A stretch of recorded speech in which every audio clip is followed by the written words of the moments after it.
رمضان کے مہینے میں جو مختلف چینلز ہیں ان لوگوں نے ایک نیلام گھر سٹائل کا ایک پروگرام سٹارٹ کر دیا ہے، اور رمضان کی وہ جو ایک روحانیت تھی یا وہ اس کو انہوں نے پامال کیا ہے.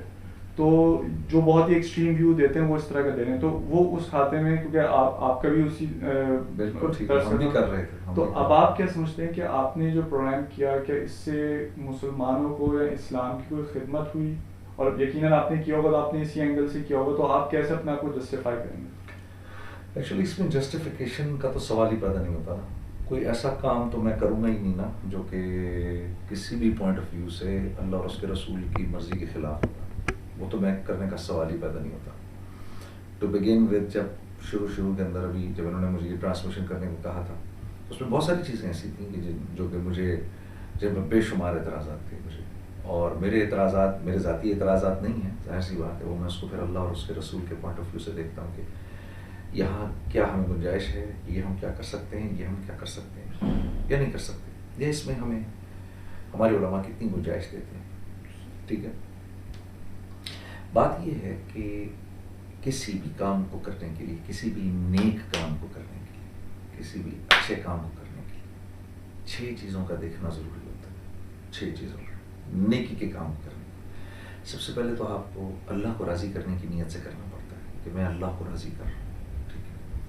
نمبر 2، اس بات کے یقین سے کرنا پڑتا ہے کہ اللہ رب العزت مجھے دیکھ رہے ہیں، اللہ مجھے دیکھ رہے ہیں. پھر اللہ کی ذات کے یقین کے ساتھ کرنا پڑتا ہے. ٹھیک ہے، کہ جو میں اس پر نیکیاں کروں گا، ٹھیک ہے نا، وہ اگر میں نیکی کر رہا ہوں تو اللہ رب العزت یقیناً اس کے نفع نقصان جو ہے وہ سب اللہ کے ہاتھ میں. ٹھیک ہے نا. اگر میں کوئی غلط کام کر رہا ہوں گا تو بہت جلد اللہ اس کو بند کروا دیں گے. اچھا کام کر رہا ہوں گا اللہ رب العزت اس کو پھیلا دیں گے. یہ تیسری چیز ہوگی. چوتھی چیز کیا دیکھنی پڑتی ہے؟ وہ یہ دیکھنا پڑتا ہے کہ اس پہ نفس کا مجاہدہ ہے کہ نہیں ہے، کیونکہ دین نفس کے مجاہدے کے بغیر نہیں پھیلتا. نفس کے مجاہدے کے ساتھ کرنا پڑتا ہے، جو کہ بہت تھا ادھر. اچھا، پھر پانچواں طریقہ جو ہے وہ دیکھنا پڑتا ہے کہ اس میں یہ رسول اللہ صلی اللہ علیہ وسلم کے طریقے سے کتنا میل کھا رہا ہے. یہ آپ نے جیسے کیا تھا تو اس بات سے کتنا میل کھا رہا ہے.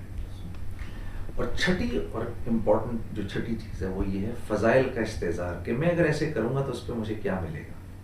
ٹھیک ہے، ہیومن نیچر ہے ہماری پوری کی پوری جو جنت کا کانسیپٹ ہے وہ کانسیپٹ ہی اجر پہ بیسڈ کرتا ہے. بالکل ٹھیک ہے نا. کیا ملے گا؟ صحابہ کرام اللہ کے راستے میں نکلتے تھے، قربانیاں دیں. ہاں، متا نصر اللہ پوچھتے تھے اللہ کے نبی سے، یا اللہ کے نبی کب اللہ کی مدد کرے گی ہمارے لیے، کب آئے گی ہمارے پاس. پھر ایک زمانہ تھا کہ فوجیں جایا کرتی تھی اللہ کے راستے میں. ٹھیک ہے، میں یہ نہیں کہوں گا کہ وہ مال غنیمت کی نیت سے نکلتے تھے، لیکن اللہ رب العزت ان کو اپنے فضل سے مال غنیمت عطا کیا کرتے تھے. بالکل ٹھیک ہے نا. اور لیکن وہ 1400 سال پہلے کی بات ہے جبکہ ایمان بہت اوپر تھے. اب وہ ایمان کا حال نہیں ہے. ٹھیک ہے، اب ظاہر سی بات ہے آپ مجھے ایک کوشچن کر سکتے ہیں کہ اب تو لوگ آتے صرف وہ کمانے کے لیے. ٹھیک ہے، لیکن میں لوگوں کے دلوں کے اندر تو نہیں بیٹھا ہوا نا. ٹھیک ہے نا. ہم تو ظاہر پر بیسڈ کرتے ہیں نا، ہر چیز کو ظاہر پر بیسڈ کی جاتی ہے. ٹھیک ہے، دلوں کا حال تو اللہ جانتے ہیں. ٹھیک ہے، اگر اس نیت سے ایک آدمی آنے کو تیار ہے، جیسے اس زمانے میں بے شمار لوگ ایسے تھے جو کہ اس نیت سے بھی جنگیں جا کے لڑتے تھے کہ اس سے ہمیں کچھ ملے گا. ٹھیک ہے، لیکن یہ نیت اللہ کے ہاں مبغوض نہیں ہے. یہ نیت اللہ کے ہاں مبغوض نہیں ہے. کیوں؟ کیونکہ 100% اخلاص کا دعویٰ کون کر سکتا ہے کہ بھائی میں بالکل مخلص ہوں، میں صرف اللہ کے لیے جا رہا ہوں اور میں اس کے لیے مرنا ہے میں نے، اور بس اسی لیے کرنا ہے. ہاں کبار صحابہ کے بارے میں ہم کہہ سکتے ہیں، بڑے صحابہ کرام، بلکہ ہر صحابی کے بارے میں ہم یہ کہہ سکتے ہیں کہ وہ مخلصین کی جماعت تھی، وہ مخلص لوگ تھے. لیکن اس کے بعد کے آنے والے بدرجہ کم ہوتے گئے اپنی ایمانیات میں اور اپنی اخلاص کے اندر. ٹھیک ہے، آج 1400 سال گزر گئے اس بات کو. اگر ہم شروع کے اندر لوگوں کو اللہ کی بات سناتے تھے، اب جیسے میری ٹرانسمیشن تھی، جب مجھے ان حضرات نے کہا کہ ہم یہ کرنا چاہتے ہیں تو میں اس پہ بڑی دیر سوچتا رہا. پھر مجھے اس بات کا خیال ہے کہ فضائل کا استحضار تو ضروری ہے کہ مجھے ملے گا کیا. صحابہ کرام نہیں پوچھتے تھے رسول اللہ صلی اللہ علیہ وسلم سے، یا رسول اللہ میں اگر یہ کروں گا مجھے کیا ملے گا. سب پوچھتے تھے. وہ ایک صحابی کی روایت ہے کہ ایک دفعہ ایک نوجوان رسول اللہ صلی اللہ علیہ وسلم کے پاس آئے، کہا یا رسول اللہ میرے گھر پہ میرے بچے ہیں، وہ ایک ساتھ میں مسلمان ہے، وہ اس کی جو کھجور کی ٹہنیاں ہیں وہ میرے گھر کی دالان میں آ جاتی ہیں، تو وہ جب گرتی ہیں کھجور گرتے ہیں تو وہ بچے اٹھا لیتے ہیں، بچے اٹھا کے کھا لیتے ہیں، تو یہ میرا ہمسایہ اتنا ظالم ہے کہ وہ آتا ہے اور آ کر ان کے بچوں کو منہ سے نکال دیتا ہے، اور مجھے اتنی افسوس ہوتا ہے، آنکھوں سے آنسو نکلتے ہیں، تو آپ صلی اللہ علیہ وسلم فرمایا اس کو لے آؤ۔ وہ تھا کوئی منافق، اللہ کے نبی نے اس سے پوچھا بھائی تم بیچ دو یہ؟ اس نے کہا جی میں تو نہیں بیچوں گا اس میں۔ پھر آپ نے کہا چلو مجھے بیچ دو، تو کہا جی کیا ملے گا اس پہ؟ کہا جی جنت کے اندر اللہ پاک تمہیں کھجور دیں گے، ٹھیک ہے، کھجور کا وہی درخت تمہیں ملے گا۔ اس نے کہا نہیں جی یہ تو میں نہیں بیچ رہا اس پر۔ تو وہاں ادھر ایک دوسرے صحابی بیٹھے ہوئے تھے، ابو دحدہ، ٹھیک ہے، تو وہ چلا گیا، تو ابو دحدہ یا رسول اللہ اگر میں آپ سے یہ سودا میں کر لوں آپ سے، اگر یہ اس کی کھجور کا درخت میں خرید لوں، کیا وہی ڈیل میرے لیے بھی ہے، مجھے ملے گا وہ درخت؟ آپ نے کہا ہاں یہاں یقیناً ملے گا۔ اب وہ آئے، آ کر اس کے پاس اس کو منافق سے کہنے لگے کہ بھائی تم نے تو یہ مجھے بیچ دو تم۔ تو اس نے کہا کہ میں نے اللہ کے رسول کو نہیں بیچا، تجھے کیا بیچوں گا؟ کہا سنو میرا وہ والا باغ پتہ ہے تمہیں؟ کہا ہاں پتہ ہے۔ کہا پتہ ہے اس میں کتنے کھجور کے درخت ہے؟ کہا کتنے؟ کہا اس کے اندر کھجور کے 60 درخت ہیں، وہ پورا باغ لے لے گی مجھے دے دے۔ اس نے کہا تو پاگل ہے کیا؟